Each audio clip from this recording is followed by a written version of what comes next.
Wish all of you welcome to this online class. ಎಲ್ರಿಗೂ ಈ ಒಂದು ಆನ್ಲೈನ್ ತರಗತಿಗೆ ಸ್ವಾಗತ.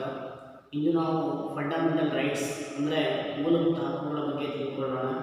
ನಮ್ಮ ಭಾರತ ಸಂವಿಧಾನದಲ್ಲಿ ಇದನ್ನು 3ನೇ ಭಾಗದಲ್ಲಿ 12ರಿಂದ 35ನೇ ವಿಧಿಯವರೆಗೆ ನಮಗೆ ಸ್ಪಷ್ಟವಾದಂಥ ರೀತಿಯಲ್ಲಿ ಮೂಲಭೂತ ಹಕ್ಕುಗಳ ಬಗ್ಗೆ ಮಾಹಿತಿಯನ್ನು ನೀಡುತ್ತಾ ಹೋಗುತ್ತೆ.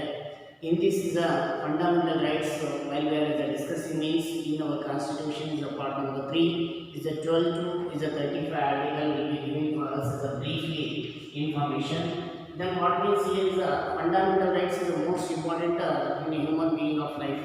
ಯಾಕಂದರೆ ಇದು ಮೂಲಭೂತ ಹಕ್ಕುಗಳು ನಮ್ಮ ಜೀವನಕ್ಕೆ ತುಂಬ ಅತ್ಯವಶ್ಯಕವಾದಂಥ ಹಕ್ಕುಗಳು ಅಂತ ಹೇಳ್ಬೋದು. ಯಾಕಂದರೆ ಇದು ನಮಗೆ ನಮ್ಮ ಸಂವಿಧಾನದ ರಚನಾಕಾರರು ಅನೇಕ ಸಂವಿಧಾನದ ಒಂದು ಹಕ್ಕುಗಳ ಮಸೂದೆಯಿಂದ ಪ್ರಭಾವಿತರಾಗಿ ಅವುಗಳನ್ನು ನಮ್ಮ ಭಾರತೀಯ ಸಂವಿಧಾನಕ್ಕೆ ಅಳವಡಿಸಿಕೊಂಡಿದ್ದಾರೆ ಅಂತ ಹೇಳ್ಬೋದು. ಯಾಕೆಂದರೆ ಇದು ನಮ್ಗೆ ಏನಂದರೆ fundamental rights this regard is a famous of this constitution derived inspiration from the bill of the rights of this constitution of the US. ಯಾಕೆಂದರೆ ನಮ್ಗೆ ಏನಂದರೆ bill of rights from USA ಅಂದರೆ ಏನಂದರೆ ನಾವು USA ಮುಖಾಂತರ ಏನಂದರೆ ನಾವು ಪಡ್ಕೊಂಡಿದ್ದೀವಿ ಅನ್ನೋದ್ರ ಬಗ್ಗೆ ನಾವಿಲ್ಲಿ ಮಾಹಿತಿಯನ್ನು ನೀಡ್ತಾ ಹೋಗುತ್ತೆ. ಯಾಕೆಂದರೆ ನಮಗೆ ಇಲ್ಲಿ ಮುಖ್ಯವಾಗಿ ಏನಂದರೆ ನಮ್ಮ ಭಾರತ ಸಂವಿಧಾನದ ಮೂಲಭೂತ ಹಕ್ಕುಗಳನ್ನು ನಾವು ಇವತ್ತು ಎರವಲನ್ನಾಗಿ ಪಡೆದುಕೊಂಡಿರ್ತಕ್ಕಂಥದ್ದು USA ಅಥವಾ ಯುನೈಟೆಡ್ ಸ್ಟೇಟ್ ಆಫ್ ಅಮೇರಿಕಾ ಅಂತ ಕರಿತೀವಿ. ಈ ಅಮೇರಿಕಾ ದೇಶದಿಂದ ನಾವೇನಂದರೆ ಇದನ್ನು ಎರವಲನ್ನಾಗಿ ಪಡ್ಕೊಂಡಿದ್ದೀವಿ ಅಂತ ಕೂಡ ನಾವಿಲ್ಲಿ ತಿಳಿದುಕೊಳ್ಬೋದು. ಅದಾದಮೇಲೆ ನಮಗೆ fundamental rights contain is a comprehensive list of justifiable is rights ಅಂತ ಹೇಳ್ಬೋದು.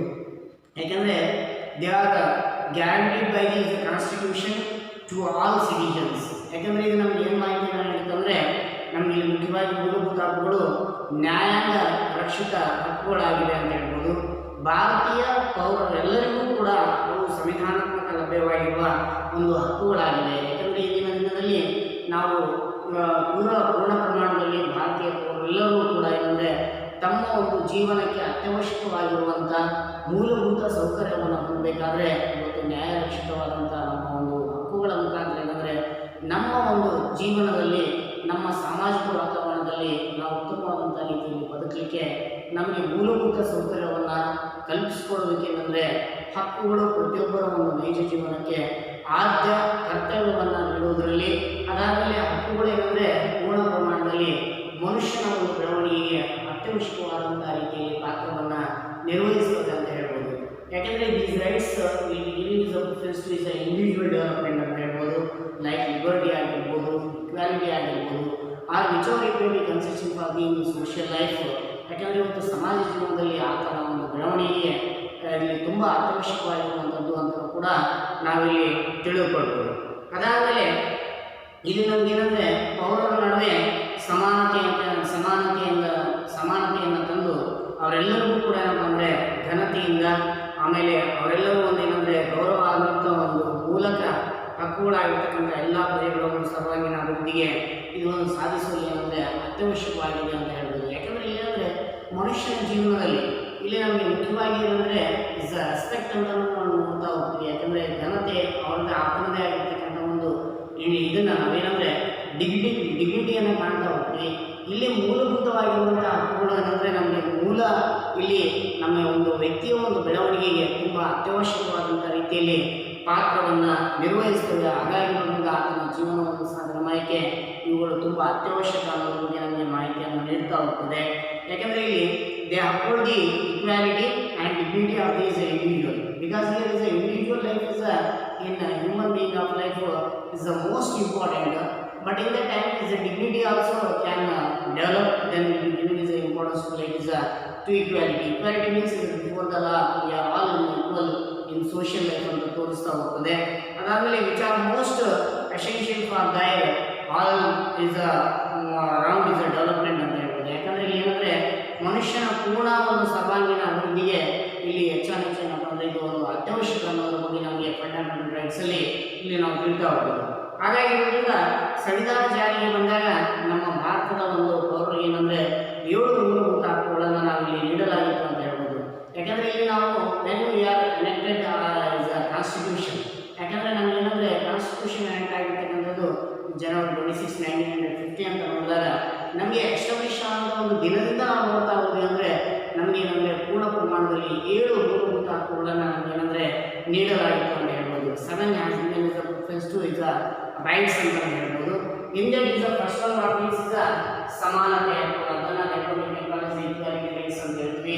ಇಲ್ಲೇನಂದರೆ ನಮಗೆ 14 to 18 article giving is brief information. ನಮಗೇನಂದರೆ ಸಮಾನತೆ ಹಕ್ಕು ಅಂದರೆ ಇಲ್ಲಿ ನಮಗೆ ಪೂರ್ಣ ಪ್ರಮಾಣದಲ್ಲಿ ಈಕ್ವಾಲಿಟಿ ರೈಟ್ಸ್ ಏನಂದರೆ ನಮಗೆ 14 to 18 ಆರ್ಟಿಕಲ್ ಒಳಗಡೆ ಏನಂದರೆ ನಮಗೆ ಸ್ಪಷ್ಟವಾದಂಥ ರೀತಿಯಲ್ಲಿ ಮಾಹಿತಿಯನ್ನು ನೀಡ್ತಾ ಹೋಗುತ್ತೆ ಅಂತ ಹೇಳ್ಬೋದು. ಇದು ಫಸ್ಟ್ ಒಂದು. ನೆಕ್ಸ್ಟ್ ಸೆಕೆಂಡ್ ಒಂದು ಏನಂದರೆ ಲಿಬರ್ಟಿ ರೈಟ್ಸ್ ಅಂತ ನೋಡ್ತೀವಿ. ಯಾಕಂದರೆ ಇದನ್ನು ನಾವೇನಂದರೆ for example right to freedom ಅಂತಲೂ ಕೂಡ ಕರಿತೀವಿ ಅಥವಾ ಲಿಬರ್ಟಿ ಅಂತಲೂ ಕೂಡ ಹೇಳ್ಬೋದು. ಇದನ್ನು ನಾವು ಇನ್ನೊಂದು ರೀತಿಯಲ್ಲಿ ಏನಂದರೆ ರೈಟ್ ಟು ಫ್ರೀಡಮ್ ಅಂತ ಹೇಳ್ಬೋದು.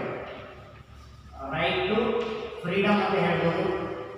ರೈಟ್ ಟು ಫ್ರೀಡಮ್, ಆಮೇಲೆ ರೈಟ್ ಟು ಈಕ್ವಾಲಿಟಿ, ಈ ರೀತಿ ನಾವು ಕರಿಬೋದು. ಬಟ್ ಏನಂದರೆ ನಿಮ್ಗೆ ಒಂದು ಸ್ವಲ್ಪ ಅರ್ಥ ಆಗಲಿ ಅಂತ ನಾನು ಶಾರ್ಟ್ ಆಗಿ ಈಕ್ವಾಲಿಟಿ ಲಿಬರ್ಟಿ ಅಂತ ಬರ್ತೀನಿ. ರೈಟ್ ಟು ಫ್ರೀಡಮ್, ನೆಕ್ಸ್ಟ್ ಇಲ್ಲಿ right to equality, right to freedom ಅಂತ ಹೇಳ್ಬೋದು. ಇಲ್ಲಿ ಸ್ವಾತಂತ್ರ್ಯದ ಹಕ್ಕು ಏನಿದೆಯಲ್ಲ ನಮಗೆ 12 is a till what means is a for example is a 19 to 22 article will be giving for us the brief information. ಯಾಕಂದರೆ ಇಲ್ಲಿ ನಮಗೆ 19ರಿಂದ 22ನೇ ಒಂದು ವಿಧಿಯವರೆಗೆ ಏನಂದರೆ ನಮಗೆ ಸ್ಪಷ್ಟವಾದಂಥ ರೀತಿಯಲ್ಲಿ ನಮಗೆ ಮಾಹಿತಿಯನ್ನು ನೀಡುತ್ತೆ ಅಂತ ಹೇಳ್ಬೋದು. ಲಿಬರ್ಟಿ ನಮಗೇನಪ್ಪ ಅಂದರೆ ನಮ್ಮ ಒಂದು ಸ್ವಾತಂತ್ರ್ಯವನ್ನು ನಾವು ಯಾವ ರೀತಿ ಅದನ್ನು ಅನುಭವಿಸಬೇಕು, ಅದನ್ನು ಪಡೆದುಕೊಳ್ಬೇಕು, ಅದಾದಮೇಲೆ ನಮಗೇನಂದರೆ ಪೂರ್ಣ ಪ್ರಮಾಣದಲ್ಲಿ ಸ್ವಾತಂತ್ರ್ಯ ಅನ್ನೋದು ಏನಿದೆಯಲ್ಲ ಭಾರತೀಯ ಪೌರರಿಗೆ ಒಂದು ಅವಿರೋಧ ಸ್ವಾತಂತ್ರ್ಯಗಳನ್ನು ಕಲ್ಪಿಸಿದೆ ಅಂತಲೂ ಕೂಡ ಹೇಳ್ಬೋದು. ಅವುಗಳಂದರೆ ನಾವು ಹೇಳ್ತಾ ಹೋದಾಗ ಮಾತನಾಡೋದ್ರ ಬಗ್ಗೆ ಆಗಿರ್ಬೋದು, ವಾಕ್ ಆಗಿರ್ಬೋದು, ಇತರ ಕೆಲವೊಂದು ಸ್ವಾತಂತ್ರ್ಯಗಳ ಬಗ್ಗೆ ನಮಗೆ ಹೇಳ್ತಾ ಹೋಗ್ತೀವಿ. ನೆಕ್ಸ್ಟ್ ಏನಂದರೆ ನಾವು ಥರ್ಡ್ ಒನ್ ಏನು ಮಾಡ್ತೀವಿ ಅಂದರೆ ಶೋಷಣೆ ವಿರುದ್ಧದ ಹಕ್ಕು ನೋಡ್ತೀವಿ.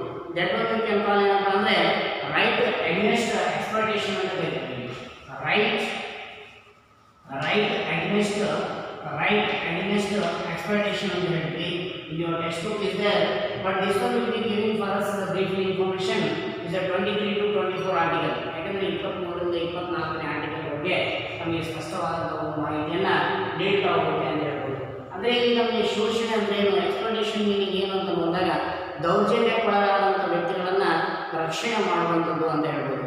ಆಲ್ರೆಡಿ ಏನಪ್ಪ ಅಂದರೆ ಲೈಕ್ ಇಸ್ ಅ ಟಾರ್ಚರ್ಗೆ ಸಂಬಂಧಪಟ್ಟ ಹಾಗೆ ಆಗಿರ್ಬೋದು, ಲೈಕ್ ಲೋವರ್ ಪೀಪಲ್ಗೆ ಸೆಕ್ಯೂರಿಟಿ ಕೊಡುವಂಥದ್ದಾಗಿರ್ಬೋದು. ಬಟ್ ಯಾಕಂದರೆ ನಾವು ಹಿಂದಿನ ಕಾಲಮಾನದಲ್ಲಿ ವರ್ಣಾಶ್ರಮ ಪದ್ಧತಿಯನ್ನು ನೋಡ್ತಾ ಇದ್ವಿ. ಅದರಲ್ಲಿ ಶೂದ್ರ ಜನಾಂಗದವರು ಏನಪ್ಪ ಅಂದರೆ ಪೂರ್ಣ ಪ್ರಮಾಣದಲ್ಲಿ ಒಂದು ತಮ್ಮದೇ ಆದಂಥ ಒಂದು ಜೀವನವನ್ನು ನಿರ್ವಹಿಸ್ಕೊಂಡು ಹೋಗೋದಕ್ಕೆ ಅವ್ರಿಗೇನಪ್ಪ ಅಂದರೆ ಸ್ವತಂತ್ರ ಪ್ರಿಯರಾಗಿರಲಿಲ್ಲ, ಅವರು ಗುಲಾಮರಾಗಿದ್ದರು ಅನ್ನೋದ್ರ ಬಗ್ಗೆ ನೋಡ್ತಾ ಹೋಗ್ತೀವಿ.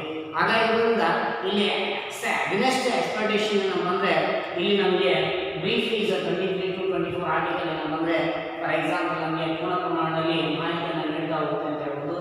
ಇದರಲ್ಲಿ ಏನಪ್ಪ ಅಂದರೆ ನಾವು ಉದಾಹರಣೆಗಳನ್ನು ಕೆಲವೊಂದು ನೋಡ್ತಾ ಹೋದಾಗ ಇವತ್ತು ನಾವು ಮಕ್ಕಳಿಗೆ ಏನಂದರೆ ಪೂರ್ಣ ಪ್ರಮಾಣದಲ್ಲಿ ಇದು prohibition force labour and trafficking in human beings ಅಂತ ನೋಡ್ತೀವಿ. ಅದಾದಮೇಲೆ prohibition of the employment of the children in factories ಅಂತ ನಾವು ಹೇಳ್ತಾ ಹೋಗ್ತೀವಿ. ಯಾಕಂದರೆ ಇಲ್ಲಿ ಏನಂದರೆ ಬಾಲ ಕಾರ್ಮಿಕ ಒಂದು ಪದ್ಧತಿಯು ಕೂಡ ಏನಪ್ಪ ಅಂದರೆ ವಿರುದ್ಧವಾದಂಥ ರೀತಿಯಲ್ಲಿ ನಮಗೆ ಹೋರಾಟ ಮಾಡೋದ್ರ ಜೊತೆಗೆ ರಕ್ಷಣೆಯನ್ನು ಕೊಡುವಂಥದ್ದು ಕೂಡ ನಾವಿಲ್ಲಿ ನೋಡ್ತಾ ಹೋಗ್ಬೋದು. ಅದಾದಮೇಲೆ ಇಲ್ಲೇನಂದರೆ ಧಾರ್ಮಿಕ ಸ್ವಾತಂತ್ರ್ಯದ ಹಕ್ಕನ್ನು ನಾವಿಲ್ಲಿ ಇದನ್ನು ನಾವೇನಪ್ಪ ಅಂದರೆ ರೈಟ್ ಟು ರಿಲಿಜಿಯನ್ ಅಂತ ಕರೆಯಲಾಗ್ತದೆ.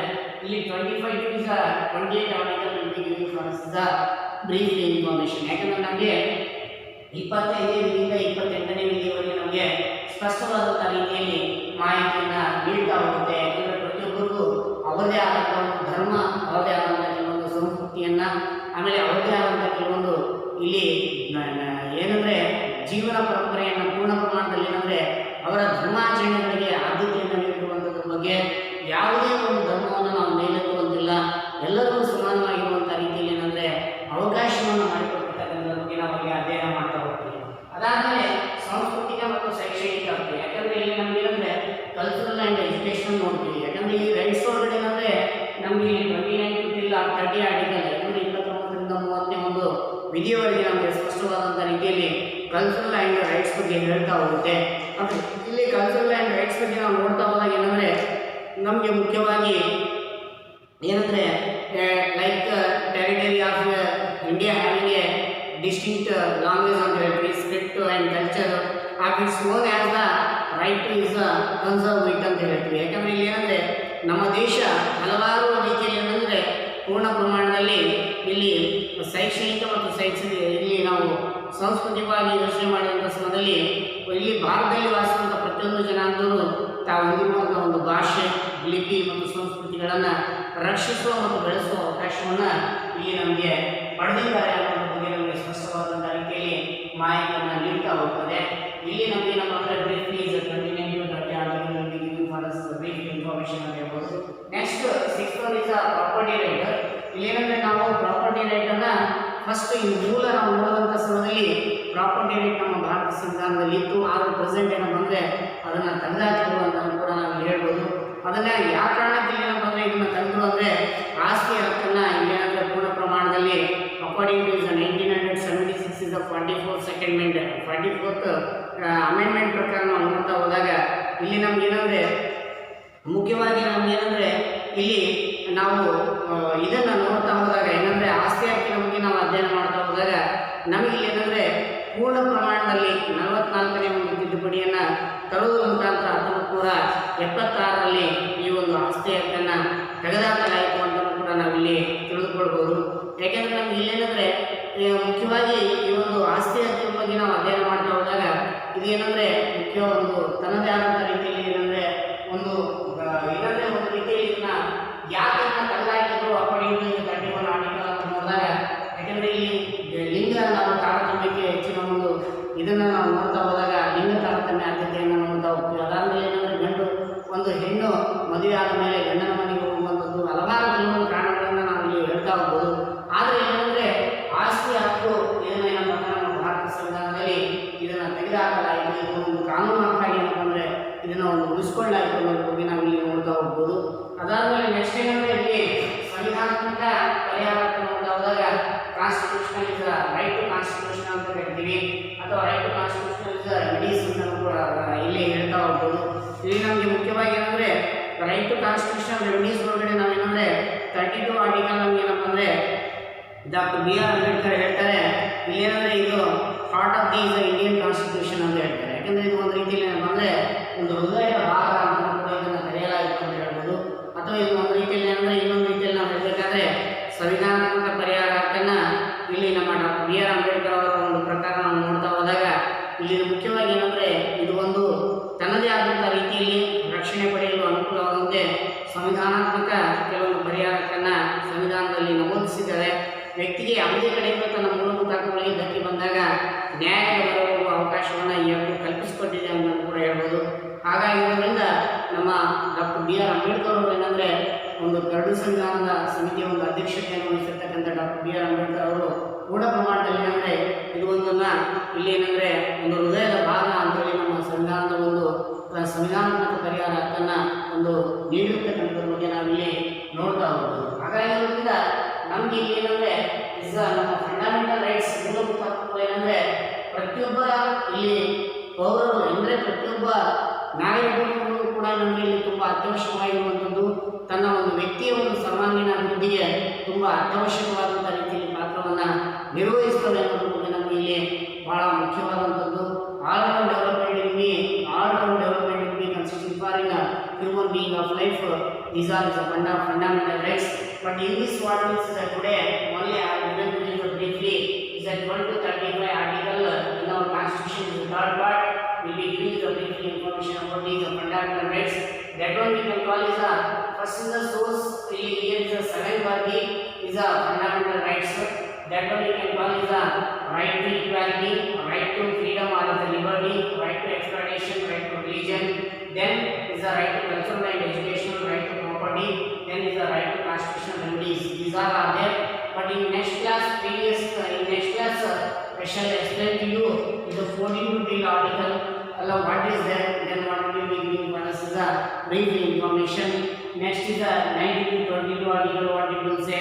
Then 23 to is the 24 article. 25 to 28. Next 29 to 30, 31 article. Then is the 32 article. What will be giving for us the brief information about the in our is the fundamental rights in the Constitution of India.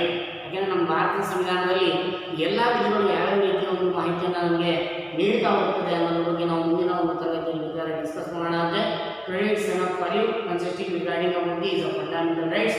In next class I can explain to you one by one. So don't worry, then be happy and be a good day to you all.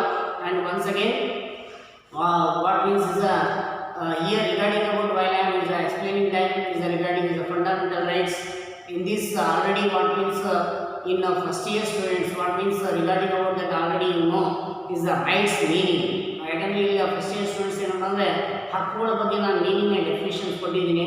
ಅದನ್ನು ತಿಳ್ಕೊಂಡಿದ್ದೀರ ಅಂದರೆ almost fundamental rights ಬಗ್ಗೆ ನಿಮಗೆ ಅರ್ಥ ಆಗ್ತಾ ಹೋಗುತ್ತೆ.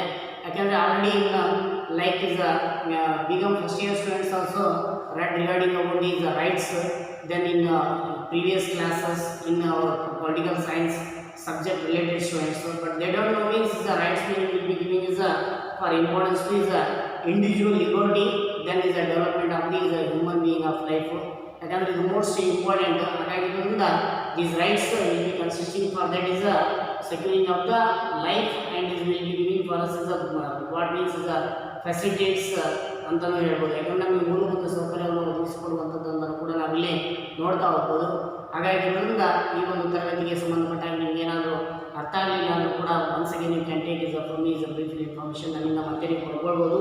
Okay, be happy and good day to you all. So okay, all the best.